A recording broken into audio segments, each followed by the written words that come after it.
സർക്കാരിന്റെ 4ാം വാർഷികാഘോഷത്തിന്റെ ഭാഗമായി കൊച്ചിയിൽ എന്റെ കേരളം മെഗാ പ്രദർശനത്തിന് തുടക്കമായി.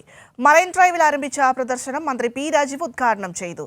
മെയ് 23 വരെ നീണ്ടുനിൽക്കുന്ന പ്രദർശനമേളയിൽ വിവിധ സർക്കാർ വകുപ്പുകളുടേത് ഉൾപ്പെടെ 276 സ്റ്റാളുകളുണ്ട്. സർക്കാരിന്റെ 4ാം വാർഷികാഘോഷ പരിപാടികളുടെ ഭാഗമായാണ് കൊച്ചി മറൈൻ ഡ്രൈവിൽ എന്റെ കേരളം മെഗാ പ്രദർശനം സംഘടിപ്പിച്ചിട്ടുള്ളത്.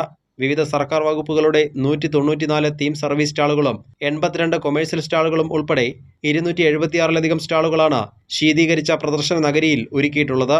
മറൈൻ ഡ്രൈവിൽ നടന്ന ചടങ്ങിൽ വ്യവസായ മന്ത്രി പി രാജീവ് പ്രദർശനമേള ഉദ്ഘാടനം ചെയ്തു.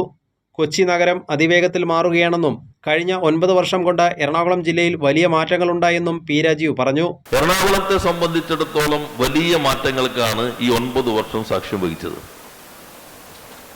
നേരത്തെ പ്രഖ്യാപനങ്ങൾ മാത്രമായി കിടന്നിരുന്ന പല പദ്ധതികൾക്കും ജീവൻ വയ്ക്കാനും പുതിയ പദ്ധതികൾ നടപ്പിലാക്കാനും ഭാവി കേരളത്തെ മുൻകൂട്ടി കണ്ടുള്ള പദ്ധതികൾ ആരംഭിക്കുന്നതിനും ഈ ഗവൺമെന്റുകൾക്ക് കഴിഞ്ഞു. കൊച്ചി അതിവേഗത്തിൽ മാറിക്കൊണ്ടിരിക്കുകയാണ്. വലിയ തോതിലുള്ള മാറ്റമാണ് കൊച്ചിക്ക് സംഭവിച്ചുകൊണ്ടിരിക്കുന്നത്. അത് ഈ ഗവൺമെന്റിന്റെ പ്രതിബദ്ധതയുടെ ഭാഗമാണ്.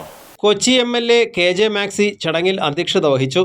Mayor M Anilkumar, Kothamangalam MLA Antony John, ജില്ലാ കളക്ടർ NSK ഉമേഷ് തുടങ്ങിയവർ സംസാരിച്ചു. ചടങ്ങിന് ശേഷം പ്രദർശന ഹാൾ നാടമുറിച്ച് ഉദ്ഘാടനം ചെയ്ത മന്ത്രിയും ജനപ്രതിനിധികളും ഉന്നത ഉദ്യോഗസ്ഥരും ചേർന്ന് പ്രദർശന സ്റ്റാളുകൾ സന്ദർശിച്ചു. മെയ് 23 വരെ എല്ലാ ദിവസവും രാവിലെ 10 മണി മുതൽ രാത്രി 9 വരെയാണ് പ്രദർശനം. പൊതുജനങ്ങൾക്കെല്ലാം പ്രവേശനം സൗജന്യം. വിജ്ഞാനവും വിനോദവും പകരുന്ന നിരവധി സ്റ്റാളുകളാണ് പ്രദർശനത്തിലുള്ളത്. നവകേരള നിർമ്മിതിക്കായി 2ാം പിണറായി സർക്കാർ നടത്തിയ ജനക്ഷേമ വികസന പ്രവർത്തനങ്ങൾ ജനങ്ങൾക്ക് മുന്നിലെത്തിക്കുകയാണ് പ്രദർശനത്തിന്റെ പ്രധാന ലക്ഷ്യം. കൈരളി ന്യൂസ്, കൊച്ചി.